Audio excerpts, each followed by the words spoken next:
Hello viewers, current affairs की series में आप सभी का स्वागत है। आज हम और कुछ इंपॉर्टेंट मुद्दे देखेंगे। आज थोड़े बड़े और काफ़ी महत्वपूर्ण मुद्दे हैं, जैसे 2027 की जनगणना काफ़ी इंपॉर्टेंट रहने वाला है, तो ये है। दूसरा है उस जातिगत जनगणना।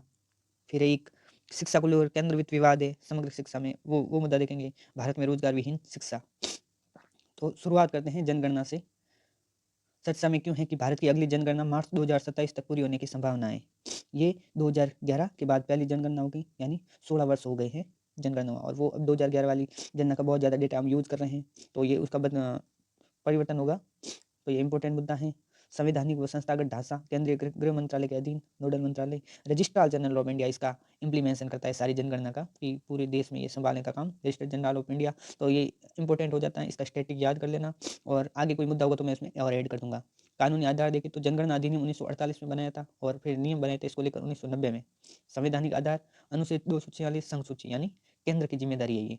और अनुच्छेद 82 व 170 परिसमन है, इससे रिलेटेड जनगणना से रिलेटेड ही परिसीमन होता है वो जनसंख्या के आधार पर, तो उसके लिए इंपॉर्टेंट हो जाता है। टाइमलाइन अधिकांश भारत 1 मार्च 2027 तक, और जो बर्फीले क्षेत्र हैं जहाँ मार्च तक तो बर्फ पड़ेगी, वहाँ पे 1 अक्टूबर 2026 तक।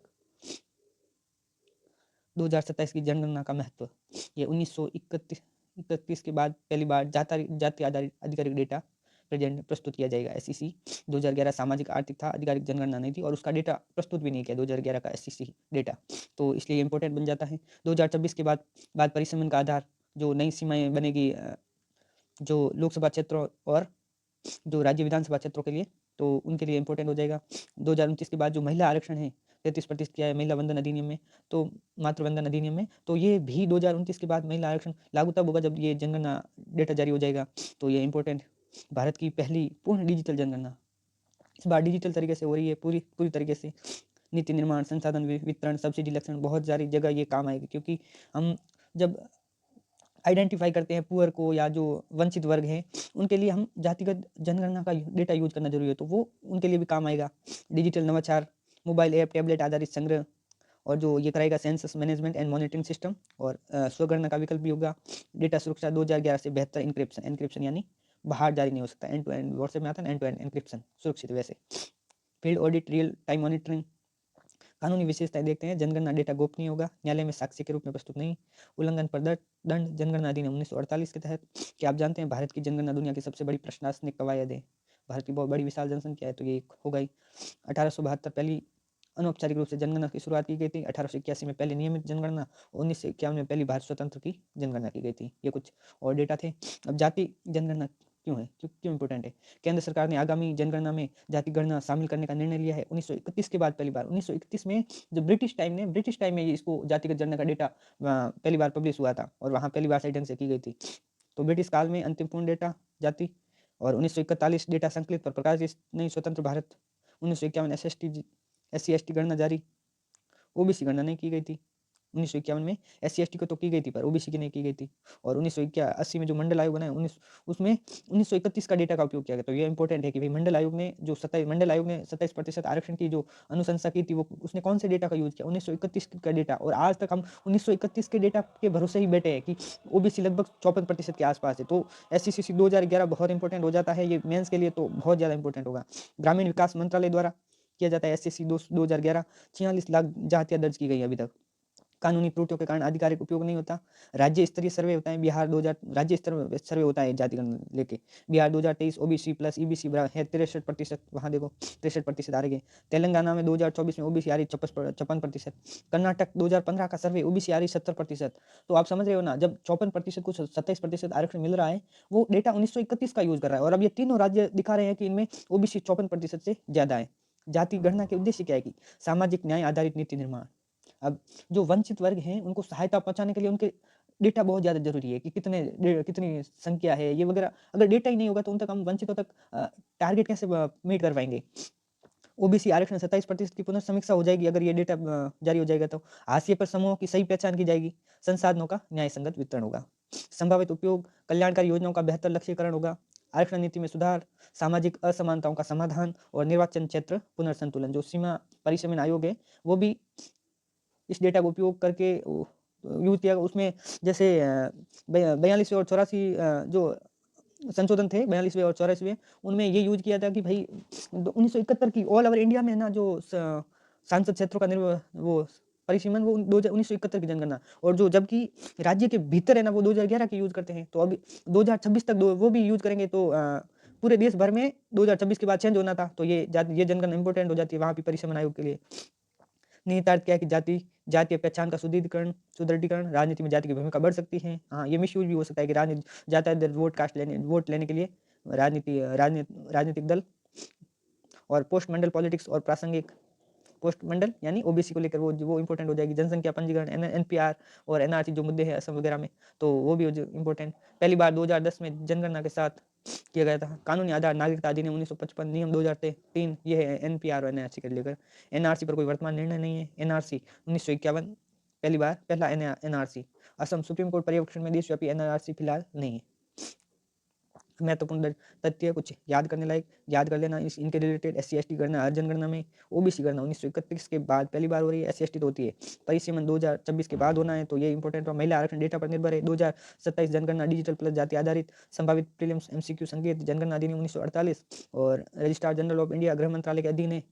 ये मंत्रालय पूछ लेते हैं काफी बार, और RGI तो इस बार इंपॉर्टेंट बनता ही है। और SC SC जनगणना जाति आधारित और जाति गणना अंतिम बार 1931 में की गई थी। अगला टॉपिक देखते हैं, समग्र शिक्षा अभियान, PM श्री और RTE विवाद। ये क्या है? तमिलनाडु को समग्र शिक्षा के अंतर्गत राशि रोकी गई मद्रास हाईकोर्ट का हस्तक्षेप। समझते हैं क्या है ये जो नेशनल एजुकेशन पॉलिसी 2020 है ना, ये कुछ राज्य इनको लागू करने से लागू नहीं कर रहे हैं। तो उनके तहत क्या है कि उनको कुछ केंद्र फंड उपलब्ध नहीं करवा रहा है। तो ये तमिलनाडु और सेंटर को लेकर विवाद हो गया है कि, और समग्र शिक्षा के अंतर्गत जो राशि मिलती है ना RT को लागू वगैरह करने के लिए, तो उसको लेकर फंड राशि रोक दी गई। तो इसमें मद्रास हाईकोर्ट का हस्तक्षेप किया गया। अब समझते हैं पहले समग्र शिक्षा अभियान क्या है।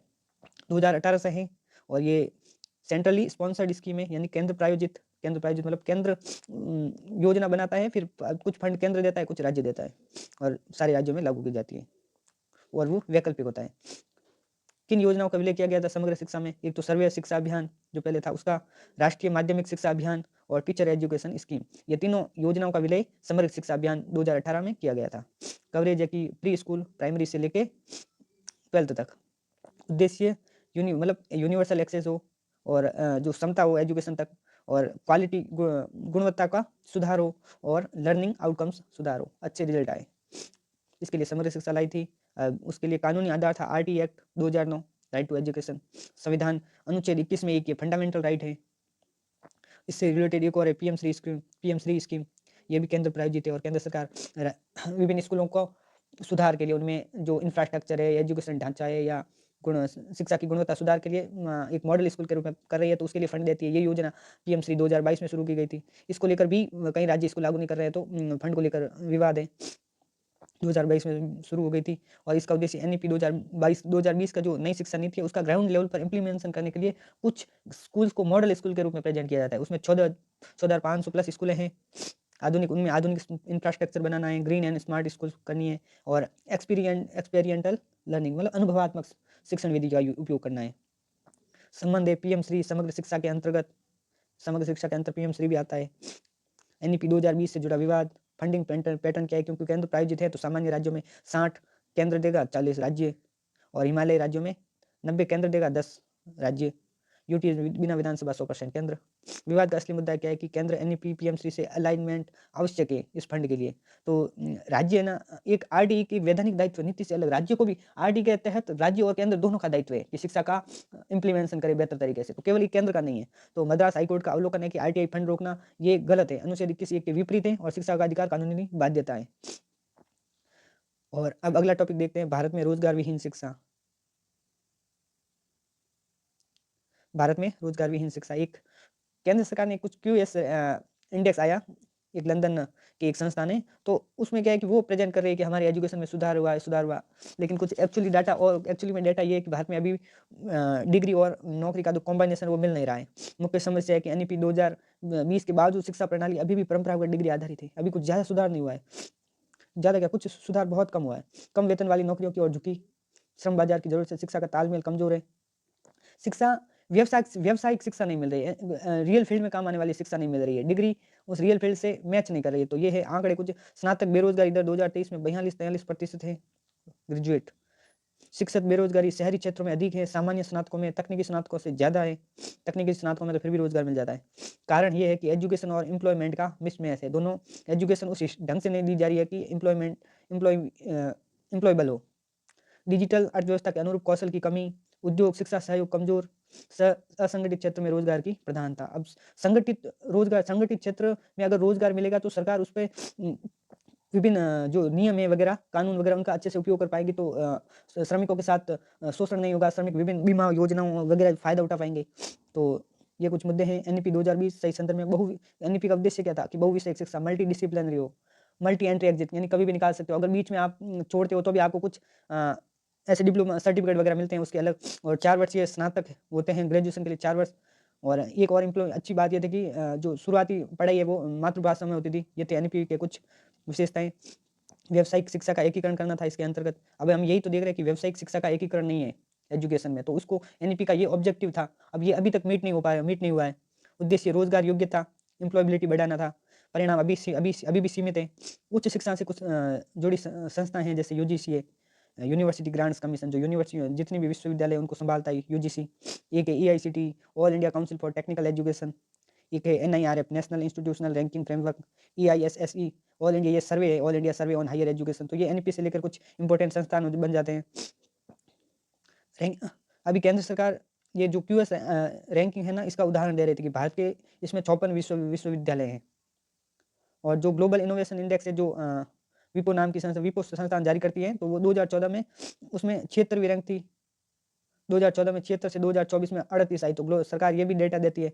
और CNCI नेचर इंडेक्स आधारित है। भारत 2019 19वां स्थान से 2024 में 14वां स्थान आया। अनुसंधान व नवाचार पहल national research foundation 2023 spark scheme for promotion of academic and research collaboration, patent filing में वृद्धि। तो ये कुछ रिसर्च वगैरह उसमें पेटेंट फाइलिंग में वृद्धि दिखा रही है। ये कुछ प्लस पॉइंट्स है तो जो गवर्नमेंट की तरफ थे कि गवर्नमेंट की कुछ योजनाओं का सुधार हुआ या नई शिक्षा नीति का कुछ फर्क पड़ा है। तो ये कुछ थी। एक तो नवाचार क्षेत्र में भारत ने अच्छा किया है।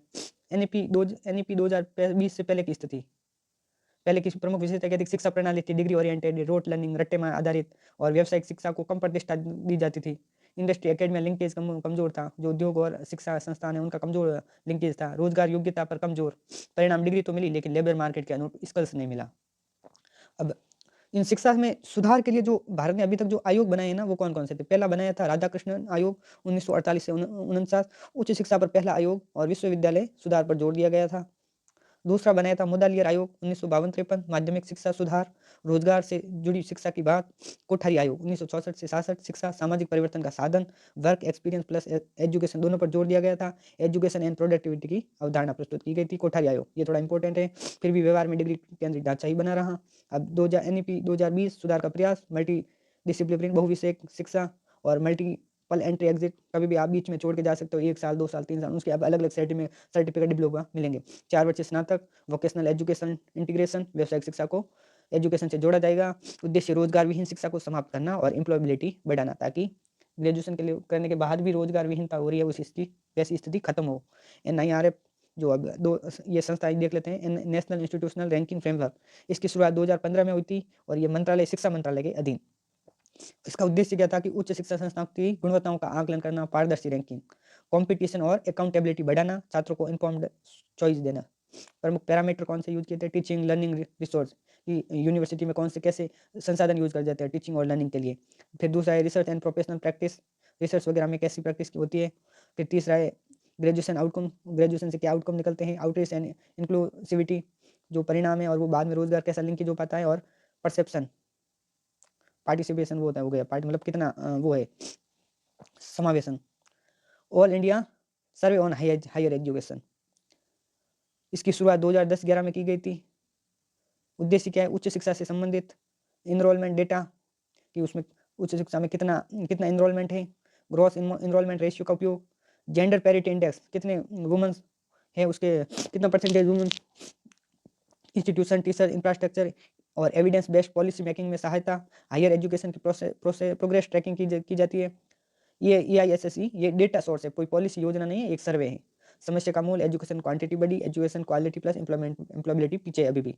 प्रीलिम्स वन लाइनर्स, रोजगार विहीन शिक्षा डिग्री स्किल नहीं, एनईपी 2020 से पहले सिस्टम डिग्री एसेंट्रिक था। Kothari commission education plus productivity पर ध्यान दिया गया था। एनआईआरएफ रैंकिंग फ्रेमवर्क है ये, और AISHE higher education on data backbone, pillar lines, RTE एक लॉ है, एनईपी एक पॉलिसी है, PM Shri NEP implementation tool है, और समग्र शिक्षा अम्ब्रेला स्कीम है। तो ये याद कर देना। आरटीई एक कानून है, उसके तहत एक पॉलिसी बनाई गई थी एजुकेशन सुधार के लिए, नेशनल एजुकेशन पॉलिसी 2020, और फिर उसको और बेटर करने के लिए पीएम श्री, ताकि विद्यालयों को इंफ्रास्ट्रक्चर बढ़ाना और आधुनिक आधुनिक तरीके से उनमें सुधार करना। और समग्र शिक्षा अम्ब्रेला स्कीम है, जिसकी विभिन्न योजनाएं देखी थी अपन ने, 3 योजनाएं देखी थी, माध्यमिक शिक्षा वाली और प्राथमिक शिक्षा वाली और शिक्षण शिक्षा। तो थैंक यू।